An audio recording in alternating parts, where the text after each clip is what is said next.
Good afternoon. A man is fighting for his life in hospital after a crash in Brampton. It happened early this morning on Clark Boulevard, just east of the 410. That's where we find CTV's John Musselman this noon hour with the details. John. Well, Michelle, it happened in the ditch behind me. This happened around 1:10 a.m. Police say a single vehicle crash. It looks like the car had hit a guardrail, flipped over onto its roof, and then landed in this ditch area. Now, police say when they responded, emergency crews were able to remove the victim from the vehicle. We're told he was rushed to hospital and remains in critical condition. Now, Clark Boulevard at West Drive was shut down for a number of hours here while police conducted the investigation as well. They had to remove the vehicle from that area. They brought in a large tow truck to lift the car up into the air and get it back onto the road. We did have a chance to speak with Peel Regional Police this morning. Here's what they had to tell us. Today at approximately 1:13 a.m., our officers responded to a phone crash alert in the area of West Drive and Clark Boulevard in the city of Brampton. So upon arrival, emergency services as well as our officers located an unconscious male inside a flipped-over vehicle in a ditch within this area. So our officers worked collaboratively with emergency services in order to extract that male from the vehicle in order to transport him to a local trauma center where he currently remains in life-threatening condition. And the latest update we have is he still does remain in critical condition at this hour. We can let you know that Clark Boulevard at West Drive has now reopened to traffic. Reporting live, I'm John Musselman. I'll send it back to you. Thank you, John. And still in Peel Region, police continue their search for a suspect after a man was fatally stabbed over the noon hour yesterday. It happened in Mississauga. Emergency crews responded to Agnes Street near Huron, Ontario and Dundas shortly before 12:30. Paramedics say a man was found with life-threatening injuries and later died at the scene. Investigators are appealing for the public's help. This suspect we consider to be armed and dangerous, and we would advise the public not to approach this individual if they are located, and instead call 911 and contact police. Investigators have released this photo of the person they're looking for. And the search for a missing Toronto teen has now entered its 5th day. A police command post remains at Earl Bales Park as police and volunteers continue to look for 14-year-old Esther. CTV's Janice Golding joins us live this noon hour with the latest on the search. Janice. Hi, Michelle. Yes, well, we're live right now at Earl Bales Park, which is where a mobile command post has been set up in the search for this missing teen. Esther, otherwise known as Esty, was last seen here at Earl Bales Park at around 11:30 p.m. Friday night, heading in a northeasterly direction. She's described as 14, long brown hair, brown eyes, a medium build, and is about 5'2" tall.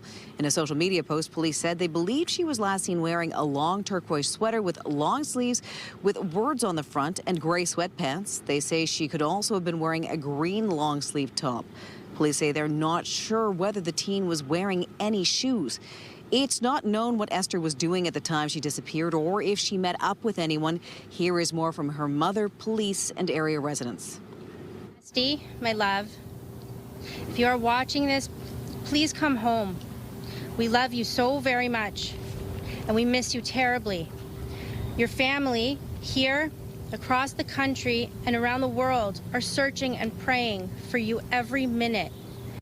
We're currently appealing to the public to please check your backyard if you reside in this area, your sheds, and also your surveillance camera. And we're all very, very worried and praying really hard that she comes back home as safe and that she's okay. We've all been looking, doing everything we can. I've been giving out flyers today. We have a lot of resources, working very closely with an incredible community response, coordinated between us and the community. The coordination's been exceptional, and everybody doing everything we can to hopefully find Esther. Now, police say they have the drone unit, the K9 units, the mounted units, and officers on foot out searching for Esther. And they say if you have any information, you're asked to immediately call 911. Reporting live, I'm Janice Golding. Now back to Michelle. Thank you, Janice. Toronto's police chief also offering his first comments on the sexual assault allegations against 3 of his officers in Spain. Myron Demkew speaking out during that appearance on News Talk 1010 this morning. Obviously a matter of great public interest.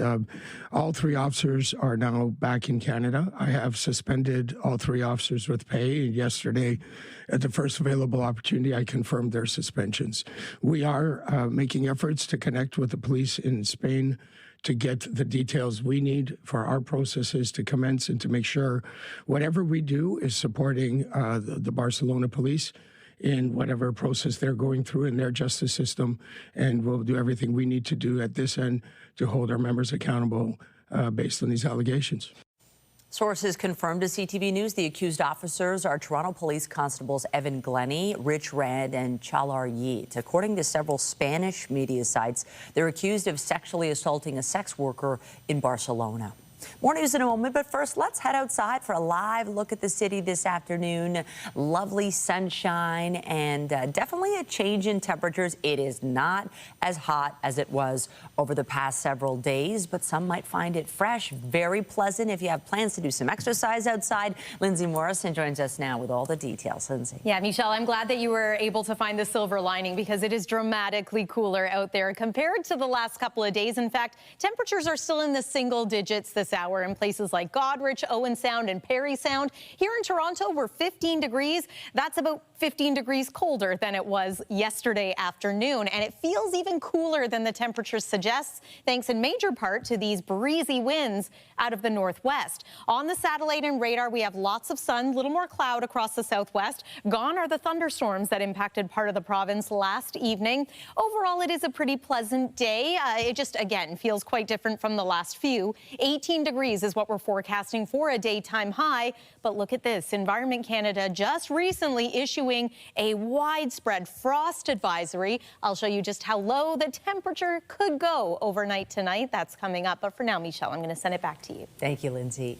If you're planning to take an airplane anytime soon, a new W5 investigation may change the way you fly. It's a sinister scheme targeting Canadian passengers who are unwittingly helping traffickers move massive amounts of drugs through Canada's largest airport. W5's Avery Haynes explains how it's happening. As luggage is loaded onto a long-haul flight bound for Auckland, New Zealand, Canada border agents raid the plane. And he's like, "Get your stuff, you're getting off the plane." Nicole and her family are marched off with a terrifying explanation. "You're all being detained for transporting narcotics." W5 has obtained border agent notes that show her bags tested positive for suspected narcotics. And they brought out the bolt cutters and they cut the lock off and they opened up the bag. It was stuffed full of drugs. 20.52 kilos, more than 45 pounds of meth. The bag tags showed Nicole's name, but the luggage wasn't hers.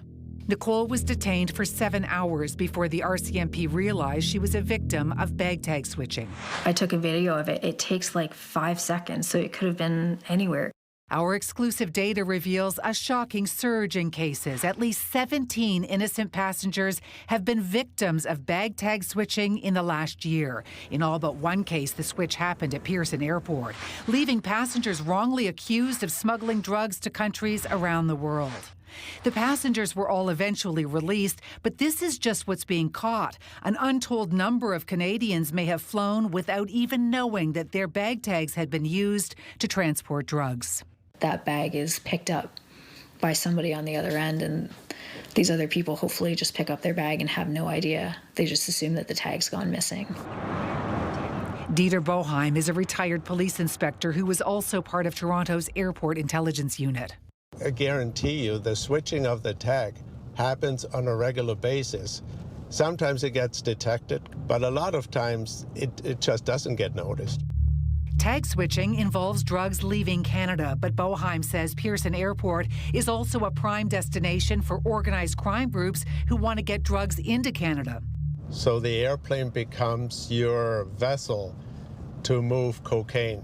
Charles is a ramp worker who's seen a lot during his 2 decades working at Pearson. They're doing stuff that's illegal. They're, putting stuff on planes that shouldn't be on planes. They're bringing stuff off planes. We aren't identifying him to protect his job. I don't think many people work alone on any of these things. I think it's like a little bit of a group effort. In the last year, the RCMP has arrested 6 ramp and baggage workers in connection with tag switching at Pearson. No one has been arrested for putting Nicole's tag on a suitcase filled with meth. Now when she travels, she videos her bag at the airport and uses a tracker as proof the bag she arrives with is the one she checked. Avery Haynes, CTV News, Toronto. And tonight on CTV National News, Avery looks at how organized crime groups are getting access to luggage. The ministry responsible for Ontario's jails says it's investigating after an 80-year-old man was maimed in a gruesome assault in the Toronto South Detention Centre. As CTV's John Woodward reports, critics say correctional facilities need to do a better job handling people with serious mental illness as they embark on a massive expansion. Gordon McNaughton lived in this Toronto community housing complex with 80-year-old Luther Pippy, who had a reputation for making disturbances. He gets obnoxious. He swears at people and stuff, you know.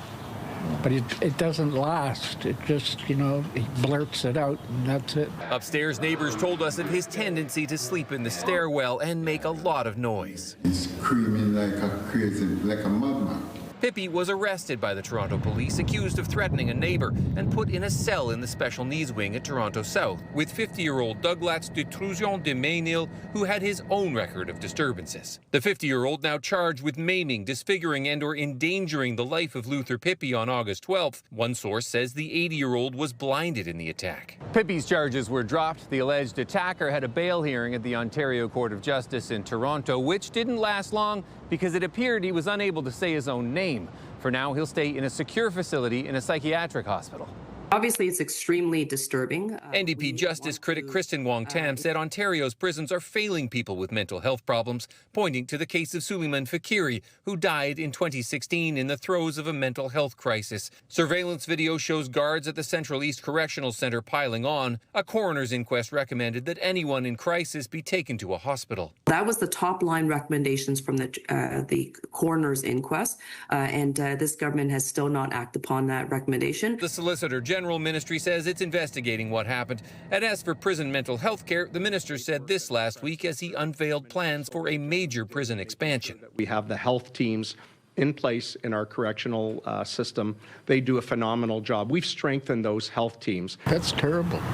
At the housing complex, neighbor Gordon McNaughton says Pippy may have needed intervention, but did not deserve an attack like that. John Woodward, CTV News. We're learning more about what the future of the Toronto Island Airport could look like as concerns about the potential impacts persist. And still, plenty of questions remain unanswered. CTV's Beth McDonnell has more. Enjoying Little Norway Park with friends, there's concern over how expanding Billy Bishop Airport to allow jets will change Toronto's waterfront. The green space is next to the airport, and the noise of planes flying overhead for some is already a nuisance. I mean, that's already pretty awful. Like, you can hear it, right? And it's like we're already downtown. If there's bigger planes, it's gonna be louder, right? Like, yeah, that sucks, especially if we lose extra green space. Inside Queen's Park, a committee meeting was held digging into Bill 110, which pushes Toronto out of the deal that governs the island airport and lets the province expropriate lands. An idea that a region the size of the GTA should make better use of Billy Bishop is not radical. It is common sense. There were some testy moments between the opposition and Transportation Minister. I didn't hear, yes, there's a business case. If there is a business... You can't put words into my mouth, but I'm going to continue to tell you. The head of the Port Authority explaining the larger airport's economic feasibility and plans still being developed could cost up to $5 billion, may not be finalized for a year. There will be robust public consultation. There will be engagement with all our stakeholders. There will be engagement with the city because they are a key part of what we need to deliver going forward. Even without details, some northern leaders support the expansion to access health care. Can make a meaningful difference for patients and families already facing long travel distance and significant stresses. But there are worries about parkland, pollution, and congestion. My main concern is about the kids at those playgrounds and in the schools. Impacts of constraining this waterway could result in severe degradation of the water in the harbour, exacerbating the impact of stormwater and combined sewer runoff. Why would you want to shoehorn in a major airport down in one of the most congested intersections in the busiest city. Major change is already coming to the waterfront, a revamped Ontario Place, new housing, and a possible new convention centre. You're not really going to enjoy coming downtown when all you see is construction and buildings. And how long is this going to take, like 5-10 years? I mean, yesterday was crazy. There's traffic everywhere already, right? And it's already pretty chaotic, so I don't know. Almost everyone we spoke with who lives nearby expressed concern with the airport expansion. The No Jets TO, I would highly recommend them. I get a lot of resources from them, and we need to be showing up. We need to be talking to our representatives. We need to be going to rallies. They're hoping the area stays green and enjoyable. Beth McDonnell, CTV News. The future of the island airport is just one of the items on the agenda as city councilors meet today. It is the first day of 3 scheduled meeting days at City Hall, and that is where we find CTV's Sean Leathong this noon hour. Sean. Well, Michelle and Nathan, of the items they're talking about right now is actually how to improve the city's housing and TTC infrastructure. Now, a little while ago, as you mentioned, they would be talking about the island airport and the runway specifically, but then they were talking about youth unemployment earlier on. The fact that the 16% unemployment rate is extremely high for youth in the city, and they wanted to have more programs to help youth who may be in danger, but also to discuss the possibility of finding ways to find jobs for youth. But earlier on today, Mayor Chow was talking about a proposal for the FIFA World Cup, and particularly how to manage any possible dangerous situations where paramedics may be needed, and that they actually are going to enter into an agreement with the municipalities and the regions around the city of Toronto to provide some help in that places like Peel could respond to any necessary call within 2 kilometers of the Toronto city limits during the FIFA World Cup. Mayor Chow talked about that this morning. Here's what she had to say. Absolutely. The paramedic chief, Chief Akram, said to me that very clearly that the GTA ambulance chief are all, the paramedic chiefs are all very, very eager to assist. Because if you think about it, FIFA World Cup is not just for Toronto only. A lot of people outside the Toronto area, i.e. the GTA, the Greater Toronto Area, will be coming to the City of Toronto. So we are getting assistance from everyone outside the City of Toronto, which is very encouraging. And as you mentioned, discussions around Billy Bishop Airport, just what the city can do. Now, Mayor Chow did say this morning that she does believe that the runway does need to be extended for safety reasons alone. Beyond that, we know the province is stepping in, and it's not clear what the city can do in that situation. Reporting live, I'm Sean Leathong. Nathan, I'll send it back to you. Thank you, Sean. The mayor of Windsor is speaking out ahead of the long-awaited opening of a major bridge connecting Detroit to that city. We've fulfilled our end of the bargain, and now to weaponize this and to hold this bridge hostage is just a crying shame. If it means our country has to take a bad deal to satisfy the President of the United States, I would wait until there's a time when there's a good deal. Drew Dilkins is urging Canadian negotiators to not be pressured into a bad trade deal with the U.S. in order to open the Gordie Howe International Bridge. The U.S. president and senior Canadian politicians have indicated in the past trade talks are what's keeping the bridge closed. The bridge is paid for entirely by Canada and is slated to open this spring. Canada is expected to spend just over $1 billion to host the FIFA World Cup. The parliamentary budget officer says that includes money from all levels of government. The feds are contributing $473 million of the total, which is about what previous host countries spent. The total averages out to $82 million per game for the 6 matches that will be played in Toronto and the 7 games in Vancouver. The Canadian team plays its first match Friday, June 12th, hosting Bosnia and Herzegovina at Toronto Stadium. And coming up, we'll look at what fans are paying for seats and stays here in Toronto and in other host cities. Those prices leaving some fans on the sidelines. The Prime Minister is in BC, where he will meet today with the Premier. David Eby continues to question Mark Carney's support for Alberta's pipeline pitch, suggesting the PM favors separatist premiers. Bluntly, we cannot have bad behavior decide who gets engaged with by the federal government. We need to hold this country together. We need to fight for this country every single chance we get. We need to stand up for Canada, and we need to make sure we're supporting every province and territory with equal respect. Eby plans to tell the Prime Minister provinces threatening to leave Canada can't get all of Ottawa's attention. He thinks the federal government is treating Alberta differently because of the potential for a referendum on separation. Carney and Alberta's Premier signed an agreement last week that could soon start construction of a new pipeline to BC's coast. Canada is summoning the Israeli ambassador over treatment of what it calls the mistreatment of civilians aboard a Gaza-bound flotilla. What we've seen, including the video shared by Itamar Ben-Gvir, is deeply troubling and absolutely unacceptable. Canada has already imposed strict sanctions on Ben-Gvir, including asset freezes and a travel ban in response to his repeated incitement of violence. The protection of civilians and respect for human dignity must be upheld at all times.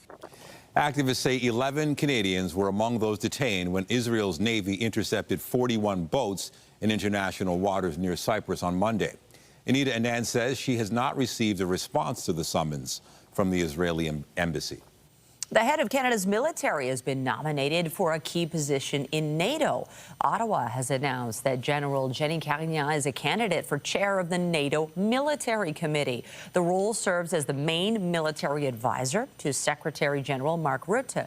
Carignan will continue to lead our military during the selection process for the NATO job. She was nominated for the position by the Canadian government. In Texas, a 70-year-old driver intentionally drove a Tesla Cybertruck into a lake, hoping to test out one of the vehicle's features. Now, police say it was a botched attempt to test out the vehicle's wade mode off-road feature, which is strictly meant for shallow creeks or rivers, not deep lakes. The driver was arrested and charged. And another rare sight was captured in the water near Vancouver Island, a pod of white-sided dolphins stranded in a tidal pool. Wildlife photographer Nick Thornton says he turned on his camera after realizing the mammals were not in distress and just waiting out the tide. He says staff members from the Department of Fisheries and Oceans were on site, keeping people back and monitoring this situation. And that evening, the high tide came in and the dolphins were able to swim back into the Strait of Georgia. Well, in the end, Toronto Pearson was the hot spot of the entire province yesterday. Here's a look back at the peak temperatures reached. And for us, it was just shy of 31 degrees. Another scorcher of a day. Wasaga Beach having another very hot day yesterday. Today, quite a bit cooler by comparison. Teen temperatures across the board and below seasonal. We should be reaching highs of about 20 degrees. Yes, we have the sunshine to enjoy, but clear skies tonight going to contribute to the risk of frost in some areas. We're not under an advisory here in the city of Toronto, but you might want to protect your plants with an overnight low of 6. We'll talk about what's in store for the rest of the week weather-wise, including a bit of a chilly and unsettled weekend forecast. That's after this break here on CTV News at noon. When you see it happen, send it to CTV News. Text 10400. From your screen to ours. Text 10400. Well, not as warm as yesterday, but still quite comfortable, and I'll take it. No complaints. I think this is really nice weather, especially the people who found it a bit oppressive the past few days. If you're playing some soccer or anything, if you're going for a run, this is the kind of weather you want. You're not going to overheat. It's so true. I heard from a few people who don't have access to air conditioning, or maybe their building hasn't turned it on quite yet because it is still May after all. And I think many people are breathing a sigh of relief today. A lot more comfortable out there, although you may have struggled with some little ones this morning to get a jacket back on them. Okay, maybe that was just my house. But yes, chillier today compared to the last couple of days, and it's looking this way for the rest of the week. Weather is brought to you by the Presler Law Firm Injury Lawyers. You don't pay unless they win. We talked about yesterday's heat. I also want to talk about the active weather that rolled into parts of Ontario.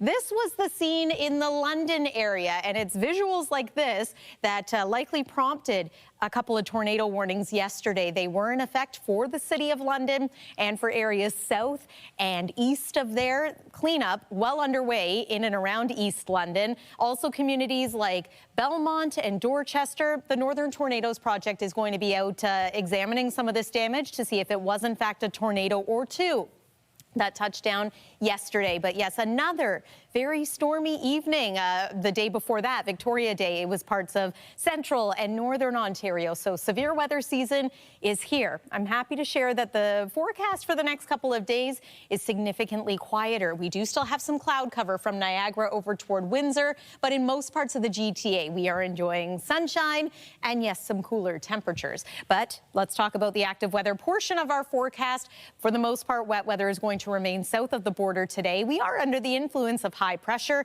but again, clear skies, calm winds, cool temperatures. All the ingredients are there for frost. Tomorrow, day side, it's looking quite nice. Another mainly sunny day. Heading into Thursday evening, we'll start to see a bit of an increase in cloud cover. Friday generally brings a bit more cloud. It's not a completely overcast day. And then a heads up for the weekend. We don't see signs of it quite yet on the satellite and radar imagery, but some wet weather is going to make its way into southern Ontario, and it is going to be a little cool this weekend too. 17 degrees is where we stand right now. Nice little bump in temperature the last half hour. Record to beat today is 32 degrees. We don't have to worry about that. In fact, we're going to struggle to make it to seasonal. 20 degrees is the average high this time of year. 10 is the average overnight low, and we're going to be at around 6 degrees. But some communities, as you may have seen, are going to be a lot closer to the freezing mark. So that prompted the frost advisory. Tomorrow's daytime temperature is about 15 degrees here in Toronto, so even cooler than today.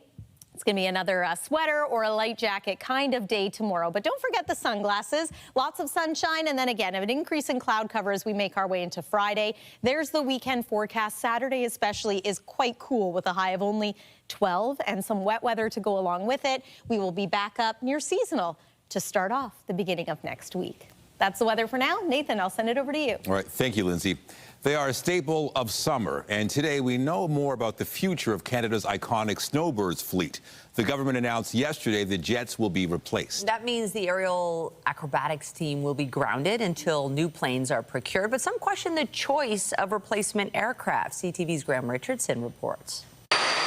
2026 will be a farewell season for the Snowbirds in these iconic jets. The Tudors are finally being retired after more than 55 years in the air. This is a significant moment, and it is an emotional one because of the extraordinary connection that this team has built with Canadians over more than 5.5 decades. This decision was not taken lightly. The Defence Minister announcing Canada will replace the aging jets with these, the new Siskin 2 prop planes, not a full jet. And it's not clear when Canada will take delivery of them. We need to work with the manufacturer. We need to make sure that we receive them in graduated form. It will take some time for them to roll off the production line, but we're moving as quickly as we possibly can. The government says it remains committed to Moose Jaw and the Snowbirds, but starting in 2027, the fleet will be grounded for several years. I inherited a situation where the planes literally had come to the end of their lives. They were unique in many respects. They didn't have the parts and other things to safely fly. So the Snowbirds will continue, and new planes are being commissioned and will arrive. The Snowbirds alumni called this a profoundly disappointing decision. They also point out the new planes are propellers. No other G7 nation flies aerobatic teams without full jets. It wouldn't have been our first choice. You can't perform the same kind of show with a turboprop trainer that you can with a jet. The mayor of Moose Jaw says there are mixed emotions for his town today. The Snowbirds are cherished to all of us. They are part of our fabric. So there's still a lot of unanswered questions here. How long will it take the government to buy these new planes? When will they arrive in Moose Jaw? How long will the Snowbirds be grounded? But most importantly, when will they fly again? Graham Richardson, CTV News, Moose Jaw. Still ahead, a Calgary artist and musician is getting ready to strike her final chord on a labor of love that's taken her decades to finally tune. The World Health Organization says the Ebola outbreak in Congo and Uganda likely started a couple of months ago, and the conditions of violence and displacement made the region vulnerable. And displacement means not only displacement of the population, but of course, including the health workers. And you know, health facilities cannot work optimally when there is conflict and when the health workers are also fleeing as part of course, the community which is displaced.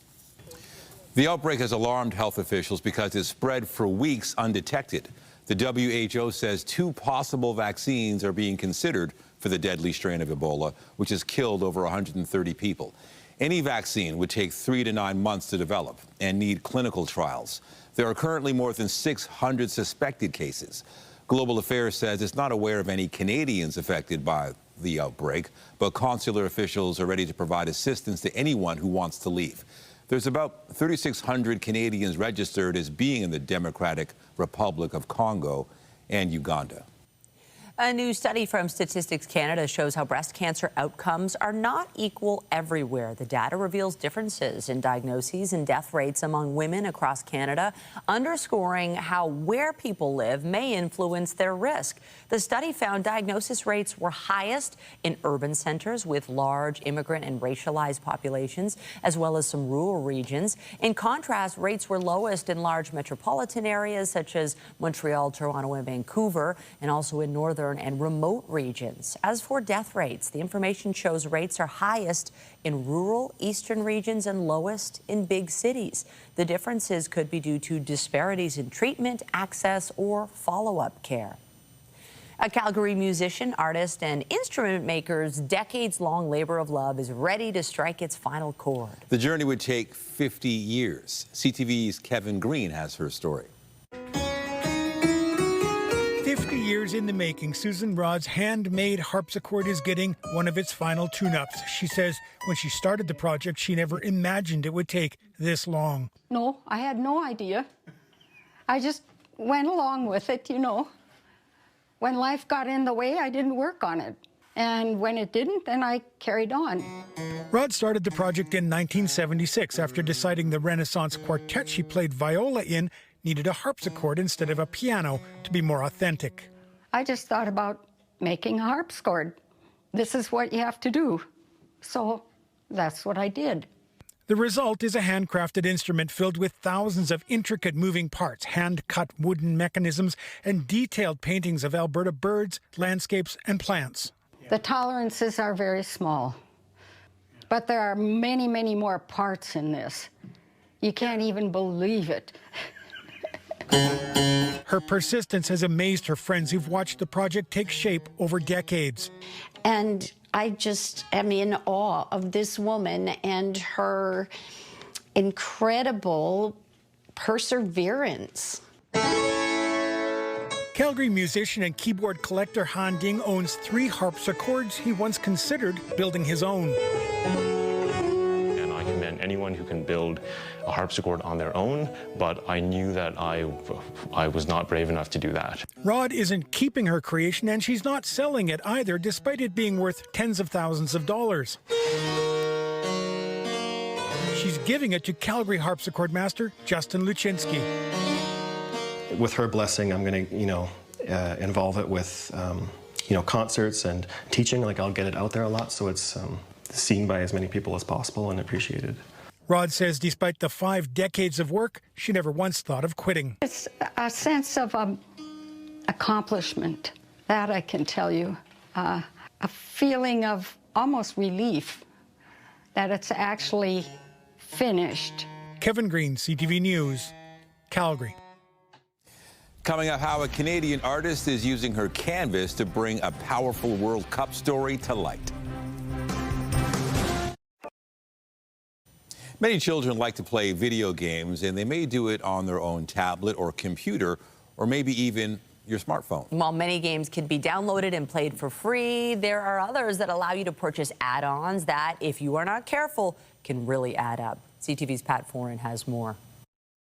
Roblox is the best game in the whole entire world. 8-year-old Dominic loves Roblox, an online platform where users play games, hang out with friends, and build their own virtual worlds. The game itself is free to play, but users can buy premium avatar items, tools, and clothing within the gaming universe. Dominic wanted to make purchases and used his grandmother's credit card. Like, how did I get access to her card? Went through her purse. Lynn Ramsbottom of Wasaga Beach says over 2 months she had Roblox charges of $2,000. She doesn't blame her grandson, saying he didn't understand he was spending real money. He said he was sorry, but I don't think he really understands the ramifications of, that kind of money being lost. Ramsbottom reached out to Roblox about the charges, but she was told there were no refunds. When CTV News contacted the company, a spokesperson said the purchases were made through the Apple App Store. These charges cannot be refunded by Roblox. The fact that he was able to find out everything he needed to use the phone and everything was unbelievable. If you have children who play video games, Consumer Reports recommends setting up parental controls and creating passwords to prevent surprise charges. Anytime they go to make an in-app purchase, whether that's for Roblox or literally anything on the App Store, you as the parent would get a notification on your phone that says, hey, your child is trying to make a purchase, accept or decline. Using gift cards for games instead of linking a credit card can also help prevent overspending. Once that gift card credit runs out, no more Roblox, no more whatever. Ramsbottom says she's used the situation to help teach Dominic about money. He says he's learned a valuable lesson. To not spend people's money and to be thankful for what I have. That report from Pat Foran. Well, it's no secret attending a World Cup game in Toronto will be pricey, especially for anyone from out of town. And now we're getting a better indication of how much it will cost. A new study shows Toronto and Vancouver are going to be among the most expensive cities for fans of the beautiful game. CTV's Heather Wright breaks down the numbers. The World Cup is the biggest sporting event on the planet, and this year's tournament will also be the most expensive, with the average ticket price in some host cities, including Toronto, sitting at well over $1,000. It's the most expensive World Cup for a long time, and fans are being priced out of being able to go to the game they love. According to a new study, New York has the highest ticket prices, an average of $1,700. Guadalajara is next at just over $1,500, followed by Dallas at $1,440 and Mexico City at $1,300. Toronto rounds out the top 5 with tickets averaging just under $1,300 apiece. At an average of roughly $500, tickets are more affordable in Vancouver, but the city tops the list when it comes to most expensive accommodations, with fans forking over an average of $922.71 a night for a 3-star hotel room. That's nearly double the cost of staying in the next most expensive cities, Seattle and New York. In Toronto, an average hotel is just shy of $300 a night.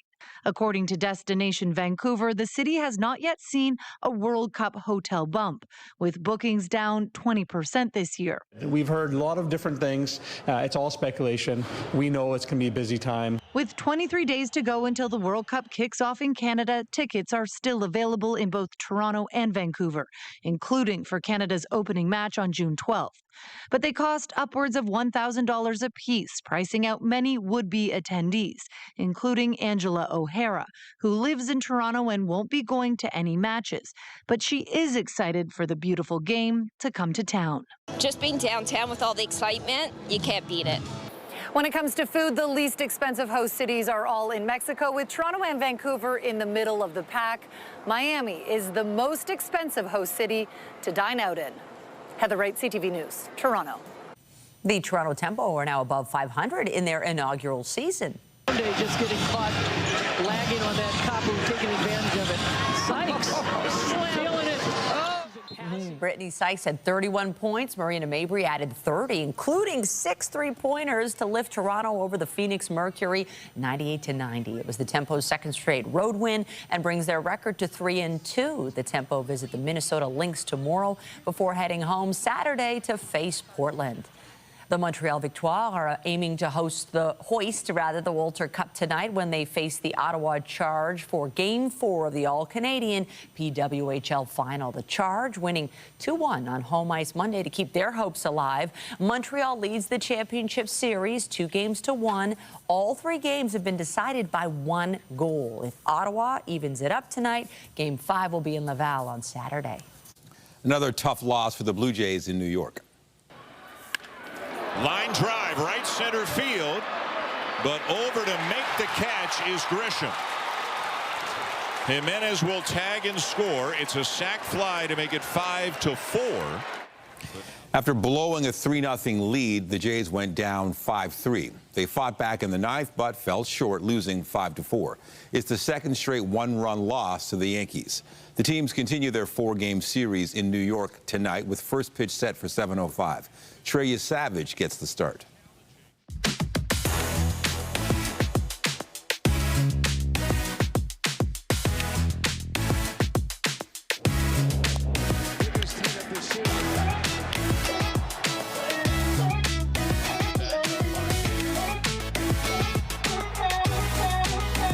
Luke is coming over, and he has it.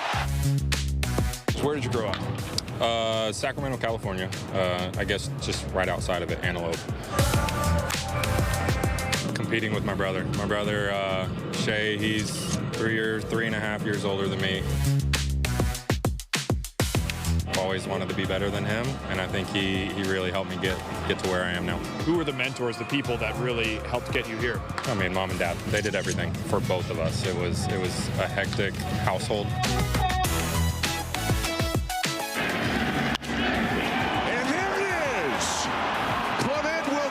Score. Jimenez behind him, and it's a huge 2-run single for Nathan Lucas. Does it mean more being able to do it with such a collective and doing it right here in Yankee Stadium? I mean, that's what our season is. Our season was just all about passing that baton, getting the next person up. When I'm not here, it's all family. 2 kids now, and I feel like every second outside of this stadium, it goes to them. What's not to love about Toronto? The food, the drinks, the people. I guess really the only word is love. Hearing that pretty much every home game as of now is sold out. It speaks volumes to what our fans are like.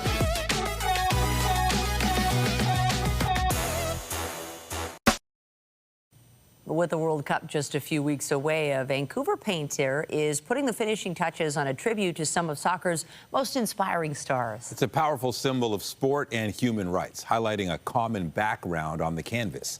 CTV's BC Bureau Chief Andrew Johnson has the story.